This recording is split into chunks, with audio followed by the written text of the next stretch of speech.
بسم اللہ الرحمن الرحیم۔ السلام علیکم ورحمۃ اللہ وبرکاتہ۔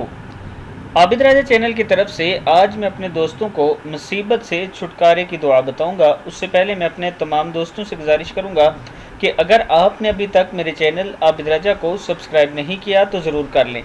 تو سٹارٹ کرتے ہیں۔ بسم اللہ الرحمن الرحیم۔ مصیبت سے چھٹکارے کی دعا۔ جب آپ پر کوئی مصیبت آ جائے تو آپ یہ دعا پڑھا کریں۔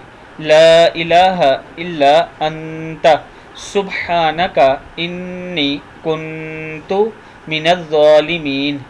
کیا ہے؟ لا الہ الا انت سبحانک انی کنت من الظالمین۔ اے اللہ، تیرے سوا کوئی سچا معبود نہیں، تیری ذات پاک ہے، بے شک میں قصوروار ہوں۔ اس دعا کو آپ کثرت سے پڑھا کریں جب آپ پر کوئی مصیبت آ جائے۔